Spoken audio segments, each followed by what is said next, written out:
हे friends, आज हम बात करने वाले हैं एक ऐसे इन्फ्लुएंसर के बारे में जो अपने मोटिवेशनल टॉक्स और पॉडकास्ट के लिए मशहूर है, नन अदर देन राज शमानी। लेकिन इस वक्त वो कंट्रोवर्सी के बीच में आ गए हैं क्योंकि उन पे इल्ज़ाम लग रहा है कि वो अपने पॉडकास्ट पे ऐसे लोगों को बुला के उनकी इमेज को व्हाइट वॉश करते हैं जिनकी रेपुटेशन पहले ही क्वेश्चनेबल है। और इस कंट्रोवर्सी में और मिर्च मसाला तब लगा जब अनुपम खेर जैसे सीनियर एक्टर ने उन्हें फेक बोला और उनके मैनेजर के इंस्टाग्राम स्टोरी से एक फोल्डर एक्सपोज हुआ जिसमें लिखा था पेड पॉडकास्ट। तो चलिए इस कंट्रोवर्सी को डिटेल में जानते हैं। So let's start. सबसे पहले राज शमानी का नाम कैसे बना? दरअसल वो एक बिजनेसमैन और मोटिवेशनल स्पीकर हैं जो अपने पॉडकास्ट और रील्स के जरिए अपनी एक आइडेंटिटी क्रिएट कर चुके हैं। सोशल मीडिया पे उनके मिलियंस ऑफ फॉलोअर्स हैं और उन्होंने अपने पॉडकास्ट पे कई बड़े पर्सनालिटीज को बुलाया, बॉलीवुड सेलेब्स, क्रिकेटर्स, बिजनेसमैन और इन्फ्लुएंसर्स। अब नॉर्मली एक पॉडकास्टर का काम होता है गेस्ट से इंटरेस्टिंग और इंस्पायरिंग बातें निकालना,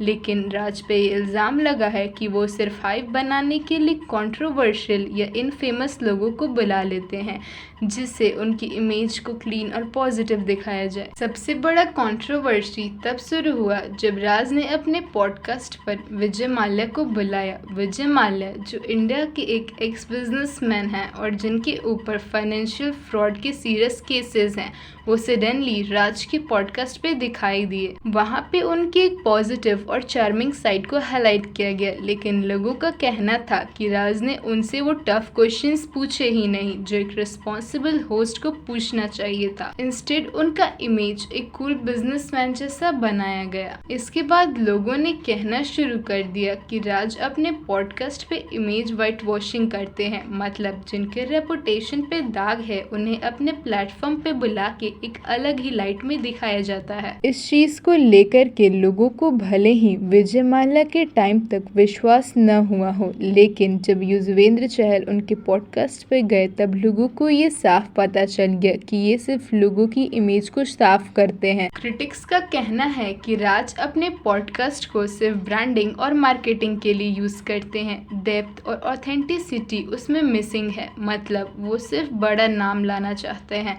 चाहे उनसे सीरियस और रियल कन्वर्सेशन हो या ना हो। अब सबसे बड़ा धमाका हुआ जब वेटरन एक्टर अनुपम खेर ने खुद एक इंटरव्यू में इनडायरेक्टली राज को फेक कहा। खेर का कहना था कि उन्होंने राज के पॉडकास्ट पे एक सिंसियर एडवाइस दिया था उनके पूछने पर रिलेटेड टू ह्यूमिलिटी और ग्राउंडेड रहने के बारे में, लेकिन जब पॉडकास्ट रिलीज हुआ तो वो पूरा सेगमेंट एडिट करके निकाल दिया गया। अभी मैंने किसी के साथ एक पॉडकास्ट किया था उसने मुझसे पूछा, आप अगर मुझे कोई राय देना चाहें तो क्या राय देंगे? उसने पूछा था, मैंने नहीं बोला था कि बेटा ये थोड़ा जरा जो तुझ में चेंज आ रहा है ना, ये नज़र आ रहा है मुझे। सक्सेस का मतलब चेंज नहीं होना चाहिए, सक्सेस का मतलब और नम्रता होनी चाहिए। जो मैंने आप बात करते समय तो बड़े नम्र हो रहे हो, मगर ये जो आपका ऑफिस का एटमॉस्फेयर है वो चेंज हो गया है। तो उसने वो पोर्शन काट दिया। तो बहुत अच्छी बात है, because that means he is fake.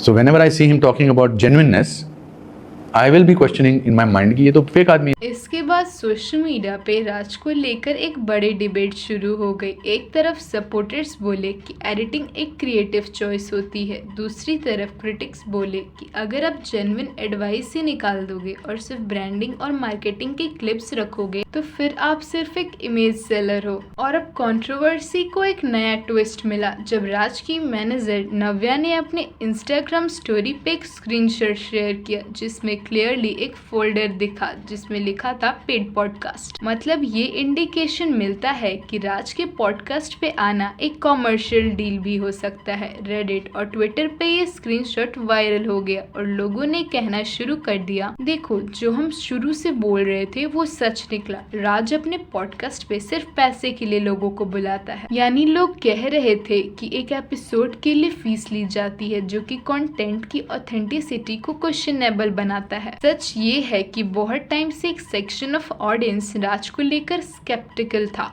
उन्हें लगता था कि राज का कंटेंट ज़्यादातर ब्रांडिंग और पीआर ड्रिवन है और उन्होंने कभी उसे ओपनली कॉल आउट नहीं किया था। लेकिन अब अनुपम खेर के फेक कमेंट और उस इंस्टाग्राम स्टोरी के बाद लोगों को एक बूथ मिल गया है जिससे वो ओपनली राज पे अटैक कर सके। अब ट्विटर, रेडिट और इंस्टाग्राम पे लोग उनकी क्रेडिबिलिटी पे सवाल उठा रहे हैं। कई लोगों का तो कहना है कि राज एक मोटिवेशनल स्पीकर से ज्यादा एक पीआर मशीनरी बन गए हैं। अब ये भी सच है कि इन्फ्लुएंसर वर्ल्ड में पेड कोलैबोरेशन एक नॉर्मल बात है, चाहे वो पॉडकास्ट हो, इंटरव्यू हो या रील्स।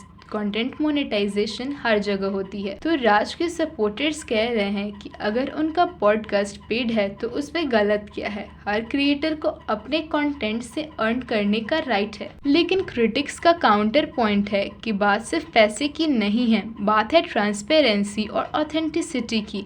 अगर आप एक मोटिवेशनल स्पीकर बन के यूथ को इंस्पायर करते हो और फिर आप सीक्रेटली पेड गेस्ट बुला के उनके रेपुटेशन को व्हाइट वॉश करते हो तो वो अनफेयर है। ऑडियंस को लगता है कि वो एक जेन्युइन कन्वर्सेशन देख रहे हैं, जबकि रियलिटी में वो एक स्पॉन्सर्ड पीआर एक्सरसाइज होती है। इस कंट्रोवर्सी ने एक बड़ा सवाल उठाया है। आज के टाइम पे क्या पॉडकास्ट और इन्फ्लुएंसर कंटेंट जेन्युइन कन्वर्सेशन के लिए होता है या सिर्फ एक और पीआर और ब्रांडिंग टूल बन गया है? राज शमानी का केस इसी डिलेमा को हाईलाइट करता है। क्या एक पॉडकास्टर को रिस्पॉन्सिबिलिटी लेनी चाहिए कि वो अपने प्लेटफॉर्म का मिसयूज ना करे या फिर उसे एक बिजनेसमैन की तरह देखना चाहिए जो अपने प्रोडक्ट यानी कंटेंट को मोनेटाइज कर रहा है? सो फ्रेंड्स, ये सब देख करके तो ऐसा ही लगता है कि इन्फ्लुएंसर कल्चर में ऑथेंटिसिटी और कमर्शियल इंटरेस्ट के बीच का गैप बढ़ता जा रहा है। एक तरफ वो यूथ आइकन कहलाते हैं, दूसरी तरफ उन पे इल्जाम है कि वो पेड डील्स और व्हाइट वॉशिंग में बिजी हैं। अनुपम खेर जैसे बड़े एक्टर ने उन्हें फेक कहा और उनके मैनेजर के स्टोरी ने और भी डाउट्स रेज कर दिए हैं। अब देखना ये होगा कि राज खुद इस कंट्रोवर्सी पे क्या क्लैरिफिकेशन देते हैं। आपको क्या लगता है,